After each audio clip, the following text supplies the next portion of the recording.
Dakika 72 tu zimetosha kubadilisha historia ya usajili Tanzania. Agosti 8, Simba Day. Skrini inaonyesha Selemani Mwalimu kutoka Morocco. Ujumbe wake kwa mashabiki wa Simba ni simple na wazi: msimu wa 2026 hadi 27 nitakuwepo. Mimi ni mchezaji wenu. Agosti 11, alfajiri ya soka la Tanzania inabadilika. Young Africans wanaweka ujumbe mfupi kabisa: Selemani Mwalimu ni mwananchi. Lakini hii si stori ya Yanga kumteka mchezaji wa Simba tu, si stori ya Simba kuzidiwa ujanja, na si stori ya Wydad kuuza mchezaji mara mbili. Stori halisi iko kwenye vitu vitatu ambavyo mashabiki hawajaonyeshwa: mkataba, TMS na tarehe ya FIFA ban. Turudi Julai tarehe 22. Simba inatangaza kwamba Selemani Mwalimu ataendelea kuwa sehemu ya kikosi. Mashabiki wanaamini kazi imekwisha, lakini Morocco, Wydad wanajibu, na majibu yao hayakuwa Simba bado haijamaliza kulipa. Wydad wanasema kitu kizito zaidi: hakuna mkataba wa mkopo wala uhamisho wa muda uliosainiwa kati yetu na Simba. Mwalimu bado ana mkataba halali na Wydad na anapaswa kurudi Morocco.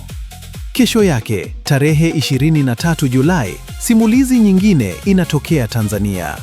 Mwanaspoti inaripoti kwa chanzo kilicho karibu na mchezaji kwamba Simba ilishatuma fedha. Tatizo ni kwamba fedha hizo zilienda kwenye akaunti ya zamani ya Wydad. Lakini hapa ndipo uchunguzi unahitaji kuvuta breki. Hatuna bank slip, hatuna swift message, hatuna statement ya akaunti, hatuna invoice ya Wydad. Na muhimu zaidi, hata kama malipo yalitumwa, Wydad yenyewe ilikuwa imesema haikuwa imesaini loan agreement. Tarehe 29 Julai, picha inabadilika tena. Chanzo kingine kutoka ndani ya Simba kinaeleza kwamba loan ya msimu wa 2025 hadi 26 imeisha. Mwalimu anatakiwa kurudi Wydad, kocha mpya amuone, halafu ndipo mazungumzo mapya yaanze. Na kweli Mwalimu anarudi Morocco. Sasa tunafika Agosti 8, Simba Day. Mwalimu anajitokeza kwenye video akitoa assurance kwamba atakuwepo Simba msimu mpya. Lakini siku hiyo hiyo, nchini Morocco, Radio Mars inachapisha taarifa tofauti kidogo. Simba na Wydad wamefikia makubaliano ya mdomo ya uhamisho wa kudumu.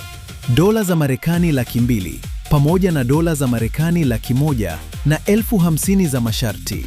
Na taratibu rasmi bado hazijamalizika. Sasa jiulize, kama taratibu rasmi zilikuwa pending, kauli ya mchezaji halali wa Simba ilikuwa inategemea nini? Kisha Yanga inaingia. The Citizen inaripoti kwamba Yanga imekubali kulipa Wydad dola 75,000 kwa mkopo. Kwa maana hiyo, upande uliompa Yanga Mwalimu haukuwa Simba, ulikuwa Wydad, klabu ambayo tangu Julai 22 ilikuwa inasisitiza kwamba ndiyo yenye mkataba wake. Lakini sasa ndipo plot twist kubwa zaidi inapoingia. FIFA ina public database ya klabu zilizofungiwa kusajili. Nakala zinazoonyesha database hiyo zinaweka Young Africans Tanzania, Start of Registration Ban, tarehe 5 Agosti mwaka 2026. Yanga inamtambulisha Mwalimu Agosti 11. Je, maana yake Yanga imevunja kanuni? Bado hatuwezi kusema hivyo, kwa sababu kutambulisha si sawa na kusajili. Club inaweza kuwa na agreement, lakini isiwe imepata registration. Kinachohitajika sasa si posta nyingine ya Simba wala video nyingine ya Yanga. Kinachohitajika ni TMS, timestamp, ITC, TFF, registration approval, na barua ya FIFA inayoonyesha kama ban ilikuwa imeondolewa kabla ya registration. Na FIFA iko wazi: kwa international loan lazima kuwe na written agreement kati ya klabu, contract ya mchezaji na new club, TMS process na ITC. Kwa hiyo announcement ya Simba tarehe 22 Julai haikutosha. Video ya Simba Day haikutosha.